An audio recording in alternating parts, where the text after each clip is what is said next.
Hi, welcome to the Craft Humanity. Today I thought it would be fun to update you guys on my 2026 temperature scarf progress.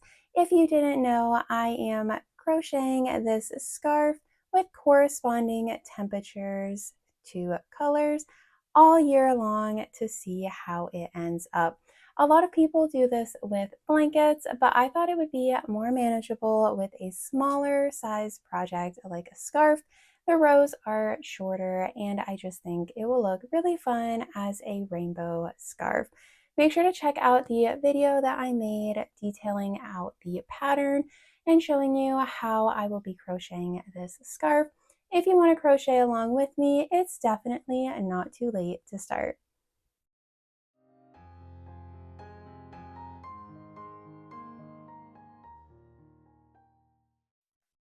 I have this color reference chart here that I use to pick the corresponding yarn color to the daily high temperature of the day. So I'm using the daily high.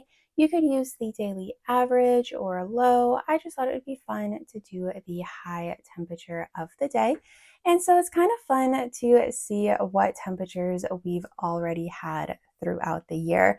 So obviously we started in January down here, and we have a lot of cold colors coming in through here. I do want to add I live in Florida, so some of these temperatures are maybe a little weird for where you live because our coldest months didn't really hit until February, end of January into February. And then we've already gotten some pretty warm days. So this yellow row here represents a day where it was between 85 to 89 degrees. So definitely had a little fake summer here, enough to get our plants to bloom and then promptly have a freeze. If you are from Florida, you know how that feels, having things warm up and then go into a freeze. So the last month or so, or I guess not quite a month, this first half of March really is what this stripe here is. The temperature has been pretty consistent in the high 70s, low 80s. But actually, in a few days, we are expecting another frost. So we're definitely going to drop down, maybe not quite into the blues and silver, but definitely into the purple and light blue. As you can see on the end of my scarf here, I've already added on tassels. So I just couldn't resist, and last night I actually decided to add on all of these tassels. I was going to wait until the end to do this, but I just thought it would be really fun, and I really wanted to see how it was going to look with the rainbow tassels. So I went ahead and did it, and I did it in corresponding color. So we go from the coldest temperatures up to the hottest, and then it restarts. So we have two of each color on the end here. And I've left the tassels very, very long. They won't stay this long, but I don't want to commit to cutting it until I see the full length of the scarf. So those are just going to hang out. I don't necessarily recommend adding your tassels on in the beginning here because they're going to be a little annoying as I crochet for the rest of the year, but I just couldn't resist and they do look very fun. So I don't regret the decision. Yet we'll see if I do the longer we crochet along in the year. Today is March 11th while I am filming this, and our daily high temperature was 81 degrees. So we are in this corally orange color again today, like we have been for a little while up here.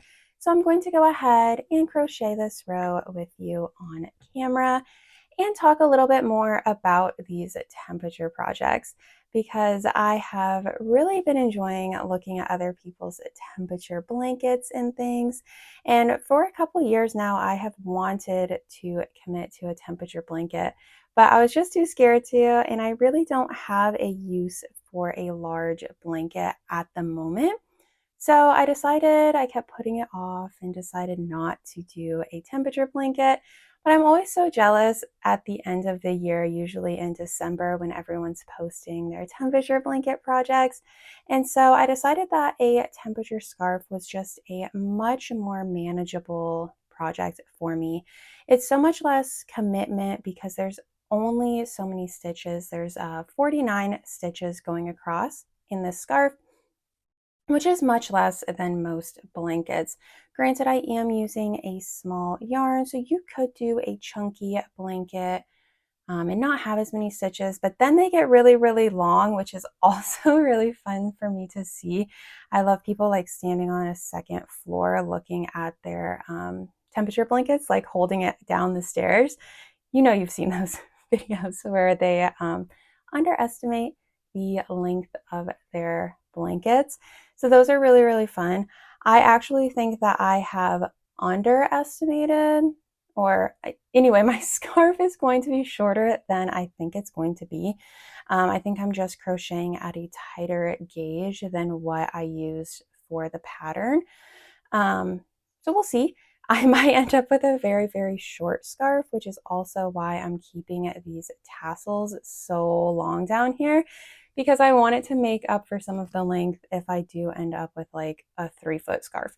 So I don't know, stay tuned. We might have a super tiny scarf reveal rather than a super long blanket reveal. But anyway, I definitely am enjoying this temperature scarf. And if you're going to crochet along with me, definitely check out your gauge. Make sure you do the gauge better than I did, apparently.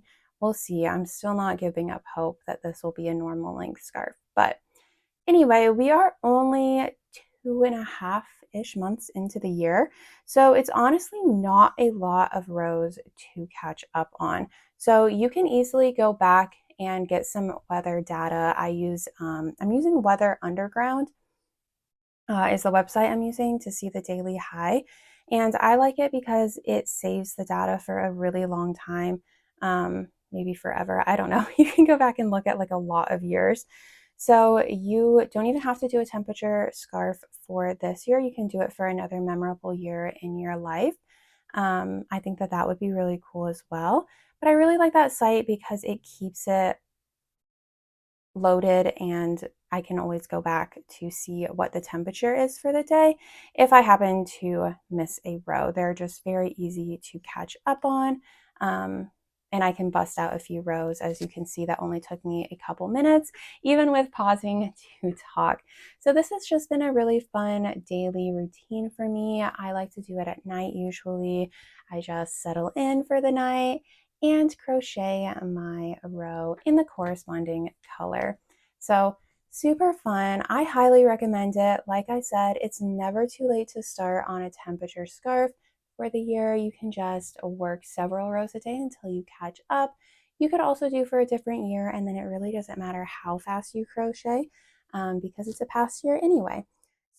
So I definitely hope you will crochet a temperature scarf along with me this year. I would love to see how everybody's temperature scarves look. And these are the colors that I'm using with the corresponding temperature. But in the original video that I'll have linked down below and linked earlier in the video, I do have different variations for the temperature scarf. So this is I called it a moderately hot environment. So I kind of tailored those temperature colors to fit with my climate because I wanted to make sure I had a lot of variation, but I obviously don't get extreme lows. And I honestly don't get extreme highs. We're not going to have a lot of days over 100, and we're not going to have a lot of days under 55. But I know that in a lot of places you are going to have a lot of those. So I kind of tailored a few different color variations that you could follow if you wanted to, or you can make a custom one for your climate. So totally up to you. There's so many fun ways to customize this. There's so many different fun color combinations that you can do. You can assign different colors to different temperatures. It's just been a lot of fun. So I really hope you enjoyed today's video of me really just yapping about my temperature scarf and how much I've enjoyed doing it. I definitely hope you decide to make your own. If you did, make sure to tag me on Instagram at @thecraftymanity. I'd love to see it. And you can also find all of my other patterns and tutorials on Ravelry, Rippler, and Etsy. Thanks for watching. Bye.